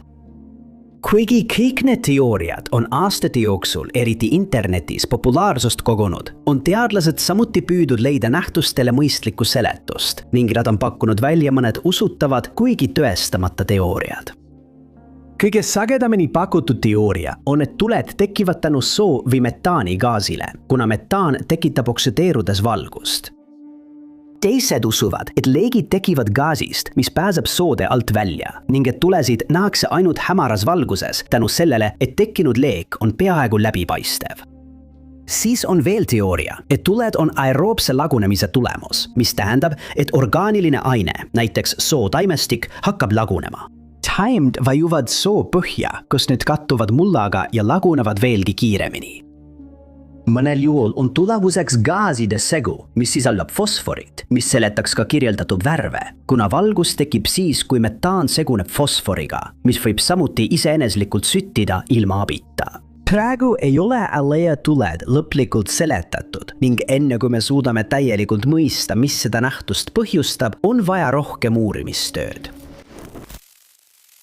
Väljendi Broken Arrow kasutab USA sõjavägi tuumarelva puudutava õnnetuse kirjeldamiseks, näiteks juhuslike väljatulistamiste puhul. Või kui mõni neist relvadest on kaduma läinud või varastatud, või olukord, kus relv sai kahjustada, ilma et see kellelegi ohtu kujutaks. Seetõttu ei ole see väljend, mida keegi sõjaväes kuulda tahaks. Aga 1958 aastal juhtuski just see ühe juhtumi käigus, mis on tänaseni lahendamata. Selle aasta 5. veebruaril juhtis kolonel Howard Richardson B-52 pommitajad, mis startis Homesteadi õhuväebaasis Floridas. Ta mängis vaenlase lennuki rolli, mis oli varustatud lämmastikupommiga ühe õhuväe sõjalise õppuse ajal. Talle anti käsk lennata põhja poole kuni Savanna rannikuni ja seejärel tagasi pöörduda. Sel ajal käis Krimm sõda ja USA oli veendunud, et Nõukogude Liit alustab mingil hetkel rünnakut. Kardeti, et nad kasutavad tuumarelvi ning seetõttu olid treeningharjutused mõeldud USA õhujõudude pilootide ettevalmistamiseks selliseks sündmuseks. Richardson mängis vaenlase lennuki rolli, samal ajal kui leitnant Clarence Stewart lendas piirkonnas teist lennukit ja kehastas USA tõrjelenduid. Ta jõudis lõpuks Richardsonile järele, kuid tegi siis vea, mida ta kohe kahetses. Ühel hetkel lendas ta liiga lähedale Richardsoni lennukile ja tabas B-52 paremat tiiba. See lõi peaaegu täielikult lahti ühe lennuki mootoritest ja hävitas täielikult selle kütusepaagi. Richardson sai kohe aru, et tal on probleem ja hoolimata kõigist pingutustest ei suutnud ta oma lennuki üle kontrolli taastada. Lennuk kaotas kohe 18 000 jalga kõrgust ja pärast kuni 20 000 jala võrra langenist suutis Richardson lõpuks kontrolli taastada. Samal ajal hüppas Stewart oma lennukist langevarjuga välja ja liugles turvaliselt maa poole. Richardsonil polnud muud valikut kui jätkata lendamist, sest ta kandis ehtsat vesinikupommi, mis oli 100 korda võimsam kui Hiroshimale heidetud pomm. Ta suutis lennata peaaegu kogu tee Savannas asuvasse Hunteri õhuväebaasi, kuid ta polnud kindel, kas suudab ohutult maanduda ning otsustas seetõttu pommist vabaneda, visates selle lennukist välja Warsaw Soundi, mis asub Georgia osariigis Tybee saare lähedal. Kuna enamikus laheosades on vesi väga madal, uskus ta, et pomm leitakse ja tuuakse hõlpsasti üles. Kuid hiljem sai ta teada, et see polnud nii. Ta jõudis vigastusteta tagasi baasi ja otsingud alustati kohe. Merevägi, rannavalve ja õhujõud kammisid läbi piirkonna, kuhu Richardson oli pommi välja heitnud, kuid seda ei leitud kusagilt. Sukeldujad ei leidnud sellest mingit jälge, isegi sonari abil, ning ka lohistuskaablid ei suutnud seda leida. Otsing kestis terve kuu, kuid arusaamatul kombel ei leitud seadet kunagi üles ning see on siiani kadunud. Kogu ajaloo vältel on arheoloogid leidnud tõendeid selle kohta, et mõned iidsed tsivilisatsioonid omandasid kuidagi teadmisi meie päikesesüsteemi kohta, mis arvati olevat nende arusaamisest kaugelt üle. Mõned usuvad, et Stonehenge, mis asub Inglismaal Salisbury tasandikul, on selle heaks näiteks, kuigi eksperdid ei ole siiani kindlad, mis oli nende kuulsate ehitiste eesmärk. Enamik eksperte usud, et seda paika kasutati tegelikult esivanemate kummardamiseks, matmistseremooniateks või vaimseteks rituaalideks, kuid lõplikku vastust pole kunagi leitud, mis kehtib ka teise mõistatusliku paiga Nabta Playa kohta. Selle paiga avastas Ameerika arheoloog Fred Windorf ajal, kui Egiptuse valitsus kavandas Niiluse jõe äärde tammi ehitamist. Temmi ehitamine oleks põhjustanud paljude oluliste paikade nagu Nabta Playa üleujutamise ja kadumise. Seetõttu otsustas UNESCO sekkuda. Nad andsid valitsusele vahendeid, et viia olulised ehitised uutesse piirkondadesse. Ja samal ajal, kui kõik keskendusid neile monumentidele, alustas Wendorf kaevamisi Sahara kõrbes mujal. Tema ja tema teejod, beduiin, sattusid megaliitidele, mis moodustasid Nabta Playa. Alguses ei pidanud nad neid ehitisi kuigi oluliseks, sest arvasid, et need on tekkinud looduslikult. Kuid läheman uurimisel mõistsid nad, et olid sattunud olulise avastuse otsa. See kummaline kiviring asub Nubia kõrbes, umbes 700 miili kaugusel suurtest püramiididest. Arvatakse, et see on umbes 7000 aastat vana, mis tähendab, et see on üks vanimaid omataolisi kiviringe, mis kunagi avastatud. Windorf märkas siis, et kivid olid täiuslikult joondatud tähtedega ja kutsus appi arheoastronoomia eksperdi. Ta avastas, et mõned kivid oleksid väga ammu joondunud Arcturuse, Siriuse ja Alpha Centauriga ning teised näisid olevat joondatud Orioni tähtkuju tähtedega. Eksperdid usuvad, et seda kasutati suvise ja talvise pööripäeva ennustamiseks ning et selle ehitas rändrahvaste hõim, kes mingil hetkel sellest piirkonnast läbi liikus. Mõned eksperdid usuvad, et Nabta Playa oli esimene inimeste katse ennustada pööripäevi ja mussooni hooaega. Edasised väljakaevamised paigas näitasid, et sinna oli maetud kitsi ja muud kariloomad ning arheoloogid leidsid ka tohutu kivi, mis oli vooritud lehmakujuliseks. Seetõttu usuvad mõned eksperdid, et nomaadid, kes ehitasid Nabta Playa, pidasid lehmi pühadeks ja võisid neid isegi kummardada. Tuhandeid aastaid võisid inimesed selles piirkonnas elada, kuni kõrb hakkas kuivama ja nad olid sunnitud mujale kolima, jättes selle kummalise monumendi maha, et see hiljem taas avastataks. Alguses võisid nad proovida paigana jääda, ehitades niisutussüsteeme, mis kasutasid olemasolevat vett maksimaalselt ära. Aja jooksul muutus see piirkond aga kuivaks ja elamiskõlbmatuks, sundides neid uut kodu otsima. Seda peeti esimeseks paigaks, kust leiti sorgojälgi. Taimesimned avastati iidsete onnide jäänuste hulgast ning arvatakse, et neid seemneid hakati järk-järgult vahetama ränduritega, kes viisid need Indiasse. Keegi ei tea täpselt, kuidas need nomaadid omandasid Nabta Playal nähtava täheteadmise ning see jääb tõenäoliselt igavesti lahendamata mõistatuseks. 1917 aastal Venemaal toimunud revolutsiooni ajal õnnestus Aleksandr Kerenskil haarata võim Nikolai II, kes oli kuulsa Romanovite dünastia viimane keiser ja tsaar. Kui see oli tehtud, andis Kerenski korralduse hoida tsaari, tema naist ja lapsi Aleksandri palees vangistuses, kuid alles pärast seda, kui ta oli püüdnud neid Inglismaale saata, kus kuningas George Pehte keeldus neid riiki lubamast. Kerenskil ei jäänud muud üle, kui saata nad mujale ning ta otsustas Topolski kasuks. Aga ta hoolitses selle eest, et tsaar ja tema perekond oleksid hästi hoitud, lubades neil enne pagendamist rongi täis oma isiklikke asju kaasa pakkida. Koos riiete, toidu ja muu varustusega pakkis perekond kaasa ka 3 kristallpurki, mis olid täis ehteid ja muid väärtasju, mida nad olid uudishimulike pilkude eest varjanud. Räägitakse, et purgid olid täis ehteid, milles olid teemandid, vääriskivid ja kuld, mis oleksid väärt varandust isegi tänapäeva mõistes. Tobolskisse saabudes lubati perekonnal elada kuberneri palees ning nad veetsid suurema osa ajast muukade ja nunnade seltsis. Kuid peavid algas oktoobri revolutsioon ja perekond sunniti ümber asuma, kus nende elu muutus märgatavalt raskenaks. Ässiline üksus, kes saadeti Jekaterinburgi, andis tsaarile ja tema perekonnale teada, et neid ootavad ees palju raskemad tingimused kui need, millega nad olid harjunud isegi Topolskis. Seetõttu otsustasid nad oma väärtused ära peita ning purgid anti hoiule nunnadele ja muukadele, kellega perekond oli sõbrunenud. Romanovid reisisid seejärel Jekaterinburgi, kus neid tabas traagiline lõpp. Samal ajal oli üks munk matnud maha 3 purki, mis olid tema ja nunnade hoole alla jäetud, kuid peagi said bolševikud kuidagi varandusest teada ning saatsid mehed Topolskisse. Seal tuvastati kõnealune munk ja sunniti ta varanduse asukohta avaldama, kuid tal õnnestus neid veenda, et tema hoolde oli maetud vaid 1 purk. See kaevati üles ja konfiskeeriti, samal ajal kui teised 2 purki jäid maa sisse. Tänapäevani peetakse seda järele jäänud varandust aardejahtide peamiseks saagiks ning paljud on püüdnud neid 2 purki leida, kuid edutult.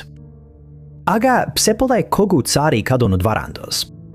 Kui nõukogude võimul hakkas raha otsa saama, hakkasid nad paleedest ja kirikutest kogutud väärtuslikke esemeid lääne kollektsionääridele müüma. Nende esemete hulka kuulusid tsaari krooni juveelid, äärmiselt väärtuslikud Fabergé munad, tsaari mõõk, mis sisaldas mitmeid teemante, Hollandi juubelimuna, mida peetakse üheks parimaks Fabergé loominguks. ja Nisuvihu kujuline diadeem, mis on valmistatud kullast, plaatinast, safiirist ja teemantidest. Kadunud varandus sisaldab ka tohutul hulgal kulda, mis arvatakse olevat sattunud Baikali järve põhja, kui rong, millega seda transporditi, rööbastelt maha sõitis ja läbi järve jäise pinna kukkus, kadudes igaveseks. Arvatakse, et ainult see kuld on tänapäeval väärt umbes $50 miljardit. Ja on lihtne mõista, miks see mõistatus jätkuvalt vaevab aardeotsijaid, kellel pole kunagi õnnestunud seda leida. Kanadas Nova Scotias Amherstis elavad inimesed tunnevad väga hästi Esther Coxi juhtunit, kes hakkas 1878 aastal oma kodus kogema kummalisi nähtusi. Ja tema juhtumist sai lõpuks meediasensatsioon ning see viis isegi festivali korraldamiseni, mida peetakse Amherstis igal oktoobril. Sel ajal oli Esther 18-aastane ning ühel selle aasta ööl otsustasid tema ja mees nimega Bob McNeil koos aega veeta. Nad istusid tülda ja sõitsid Tantramari sohu, kus olukord võttis halva pöörde. Enamiku allikate järgi otsustas McNeil mingil hetkel Esteri röövida. Teised allikad väitsid, et ta ründas teda, kuid mis iganes ka juhtunud, põgenes ta järgmisel päeval Amherstist ega naasnud enam kunagi. Paljud inimesed usuvad, et just see trauma põhjustas seletamatud sündmused, mis happasid seejärel Esteri elus aset leidma. Ühel ööl, kui Ester oli oma toas üksi, hakkas tema voodi all hoitud kangakast iseenesest liikuma. See nihkus voodi alt välja ja lendas siis ootamatult, seletamatult õhku. Ja mõistetavalt otsustas ta abi otsida. Asjad läksid ainult hullemaks, kui tal ühel ööl tekkis midagi krambihoole sarnast, mille tõttu ta keha paistetas üles ning ta võttis ühendust arstide ja preestritega. Hiljem teatasid kõik, et nad olid näinud väga kummalisi sündmusi, mida nad ei osanud seletada. Nüüd lendasid köögis iseenesest ringi. Esteri voodin olevad padjad liikusid ringi ning nad kuulsid koputusi, mis tulid katuselt, keldrist ja näiliselt ka maja seinte seest. Kui need juhtumid kohalikes ajalehtedes kajastamist leidsid, hakkasid piirkonna elanikud Esteri majja kogunema, lootuses neid nähtusi oma silmaga näha. Näitleja nimega Walter Hubble sai sündmustest teada ja otsustas asja uurida. Ta uskus, et see on lihtsalt pettus, millega Ester linnaelanikke hanitab ning asus tõestama, et ta on lihtsalt petis. Kuid kui ta mõistis, et tal polnud õigus, mõtles ta välja viisi, kuidas lihtsalt raha teenida. Tema ja Esther hakkasid läbi New Brunswicki reisima, kus teda esitleti kui tsirkuseatraktsiooni, mis ainult halvendaski tema vaimset seisundit. Ta naes koju ja pandi arstide pideva järelevalve alla ning vähemalt üks neist arvas, et Ester mõtles selle kõik välja. Ta uskus, et kui teda füüsiliselt karistada, lõpeksid need kummalised sündmused kohe. Aga majas sees läksid asjad ainult hullemaks. Esteri voodi hakkas värisema ja mitmel korral teatas ta, et ärkas üles ning leidis end hõljumas oma voodikohal. Siis hakkasid majas igal pool väiksed tulekahjud tekkima ja tikud süttisid äkitselt, kui keegi nende läheduses ei olnud. Inimesed hakkasid kuulma pilkavaid hääli, mis näisid tulevat ei kusagilt ja Ester otsustas majast mõneks ajaks lahkuda. Ta läks elama sõprade juurde, kes ei elanud kaugel, kuid varsti hakkasid samad sündmused toimuma ka nende kodus. Hakkasid tekkima tulekahjud, esemed liikusid iseenesest ja ühel ööl põles pere laut maha. Esther arreteeriti, kuna kahtlustati, et ta oli süütamise toime pannud, kuid ta vabastati peagi, sest tema süüd ei olnud võimalik tõestada. Lõpuks naasis ta oma koju ja umbes aasta pärast tegevuse algust hakkas see vaibuma. 1879. Aasta lõpuks oli kõik taas normaalne pärast seda, kui Ester oli difteeriast paranenud ning tema juhtumit ei seletatud kunagi.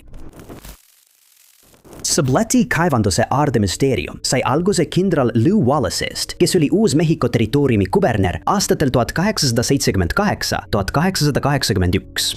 President Hayes palus tal sõita Santa Fe'sse, kus talle anti ülesandeks territooriumi kontrolli alla võtta pärast Lincolni maakonna sõda. Seal viibides väitis ta, et leidis Santa Fe palees dokumendi, mis rääkis teest kaevanduseni, mida üks põlisameeriklaste hõim oli 17. sajandil näidanud rühmale hispaanlastele. Väidetavalt sisaldas kaevandus tohutul hulgal kulda, kuid kohaliku legendi järgi teadsid ainult need hispaanlased, kus see asub, ning kõik nad kaotasid elu võitluses piirkonnas elanud hõimuga. Kuigi dokumendis ei avaldatud täpset asukohta, oli seal kirjas, et kaevandus võib asuda Guadalupe mägedes mujal.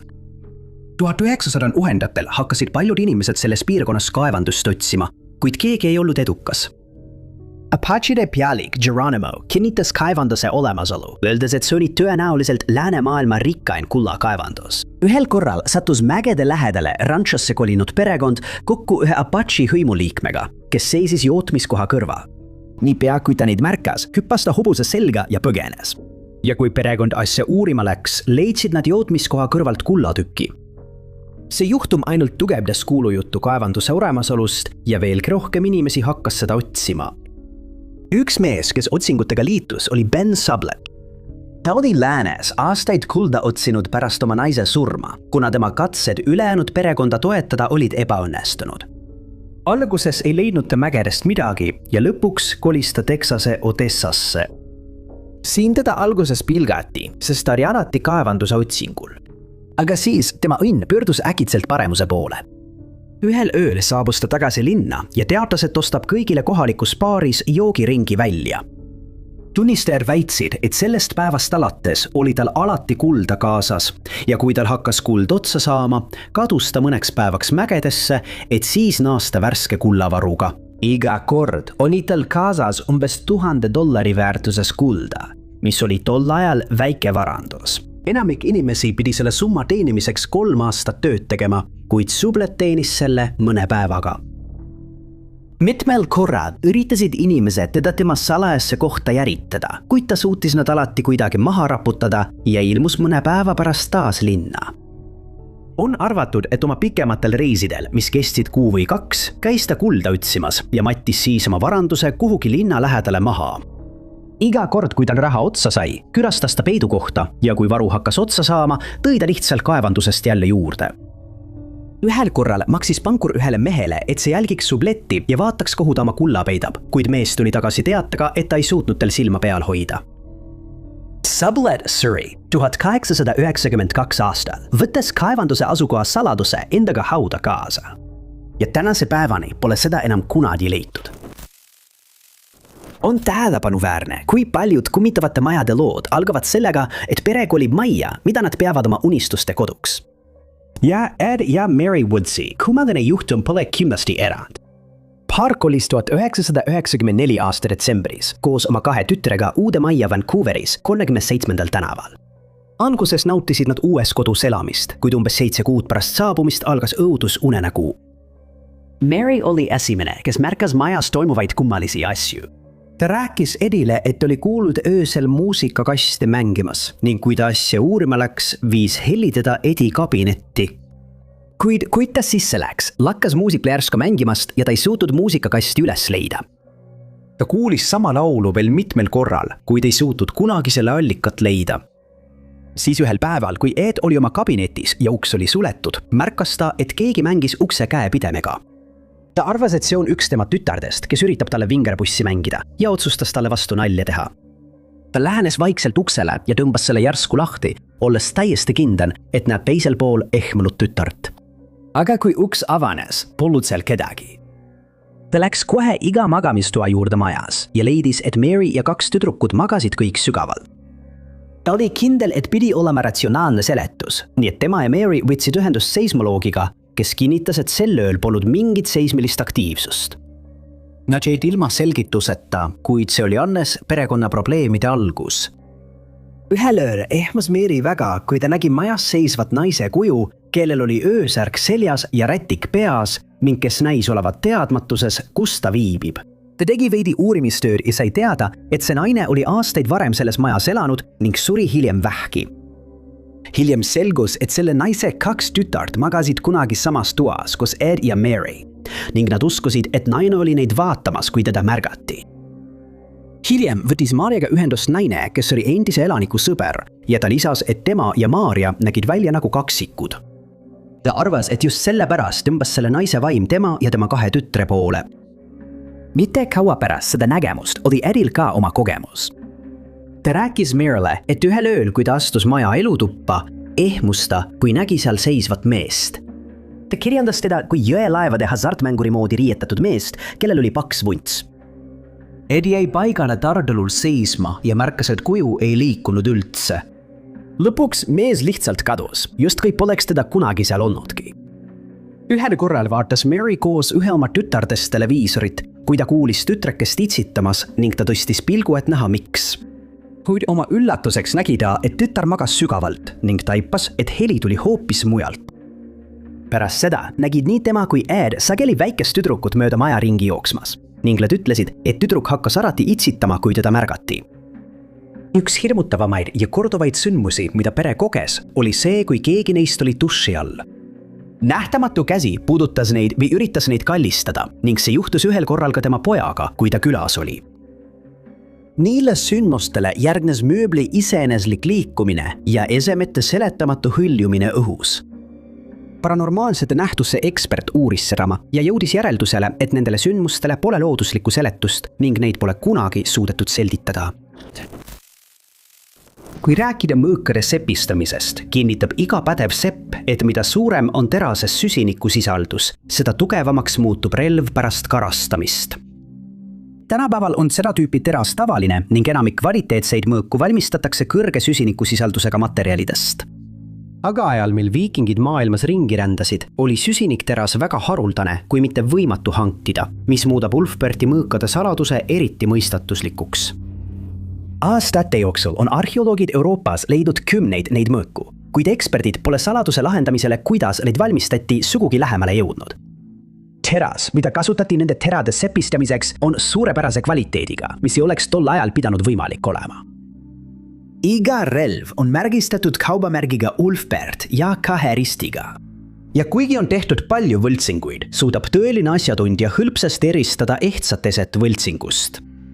Mõnda aega arvati, et need relvad sepistati kusagil Aasias või Lähis-Idas, kuid terase koostis viitab hoopis sellele, et see pärines Kesk-Euroopast.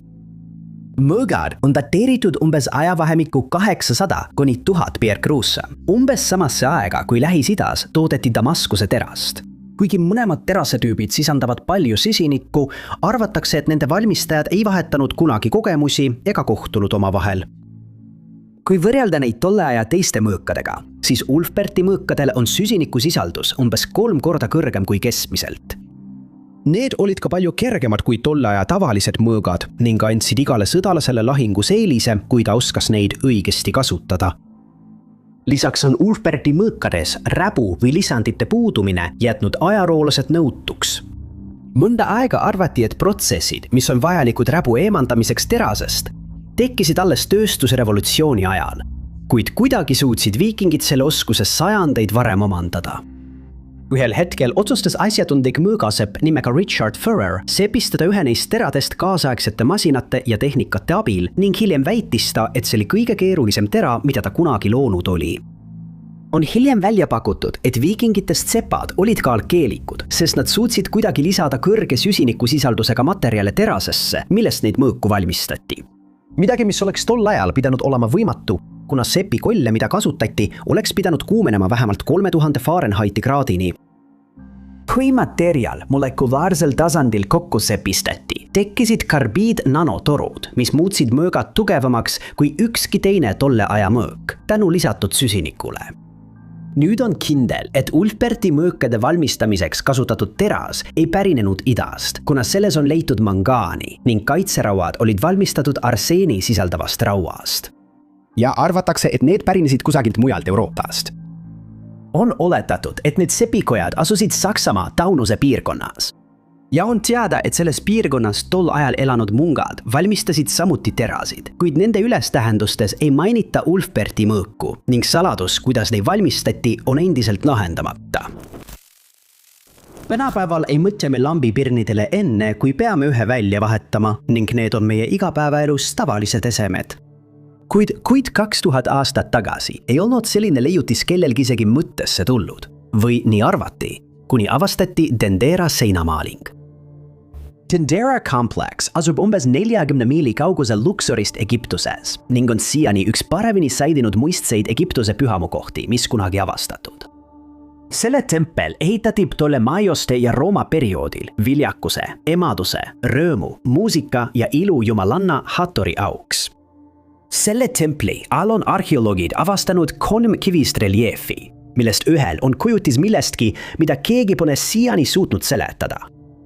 See kujutis sarnaneb hämmastavalt tänapäevasele lambipirnile või vähemalt selle varasemale versioonile, mis on jätud ajaloolased segadusse. Pirni sees on Mäo kujutis, mis viib alla Lootose õieni, mis asub kohas, kus tänapäevase lambipirni pesa oleks. See sisaldab ka väikese traadikujutist, millel on näha, kuidas õhujumal põlvitab. Mäo kujud on ühendatud kahe harulise Jed sambaga, mis asub pirni kõrval, ning seinamaalil on kujutatud ka paaviani, kes hoiab kahte tera. Mõned eksperdid usuvad, et maod kujutavad lambipirni höögniiti ja et sammas toimis selle isolaatorina. Mis puudutab paavianit, siis arvatakse, et see täitis sama eesmärki nagu tänapäevased hoiatustahvlid, andes kõigile, kes seinamaali nägid, teada, et hooletu seadme puudutamine või kasutamine võib põhjustada raskeid vigastusi või isegi hullemat. Veelgi enam arvatakse, et see seinamaal ei loodud lihtsalt templis, vaid enne selle nikerdamist tehti erilisi ettevalmistusi. Ülejäänud hoone on valmistatud liivakivist, kuid enne seinamaali nikerdamist paigaldati sinna spetsiaalselt suur lubja kiviblokk, mis on viinud arheoloogid ja eksperdid arvamusele, et pirnil oli mingisugune religioosne tähendus. Jed sambal, mida kasutati stabiilsuse, vastupidavuse ja jumal Osirise ülestõusmise sümbolina, leidsid teadlased kirjeid, mis tähendavad vastupidavust ja stabiilsust. Kuigi nende sõnade tähendus on teada, jääb samba päritolu endiselt mõistatuseks. Kuigi oletus, et muistsetel egiptlastel olid tuhandete aastate eest lambipirnid, tundub ebatõenäoline, on paljud eksperdid arvanud, et nende preestrid viisid läbi teatud rituaale, mille käigus suutsid nad valgust tekitada. Paljud ajaloolased usuvad, et see seinamaaling ei pidanud kunagi kujutama lambipirni, kuid teised leiavad, et sarnasused on liiga täpsed, et olla juhuslikud.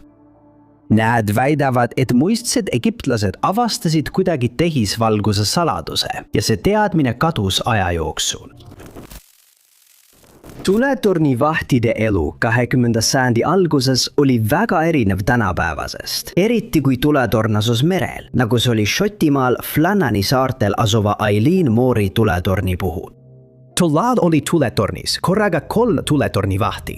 Nad reisisid saarele vahetustega ja viibisid seal 6 nädalat enne, kui neile saadeti asendus, ning seejärel said nad 2 nädalat puhata, enne kui naasid järgmisele pikale vahetusele. Eileen Moori mõistatus sai alguse 26. detsembril 1900, kui kapten James Harvey ja tema meeskond reisisid saarele koos asendustuletorni vaht Joseph Moorega. Need pidid ta maha panema ja samal ajal peale võtma ühe 3 tuletorni vahist, kelle vahetus oli lõppenud. Kuid enne lahkumist oli Harvey juba hakanud end rahutult tundma.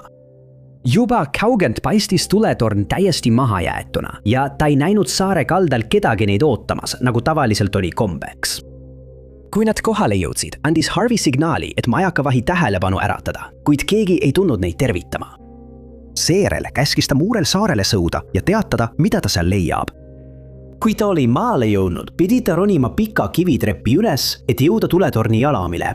Midagi, mida ta oli varemgi mitu korda teinud, kuid ta ütles, et seekord tundus kõik väga teistsugune.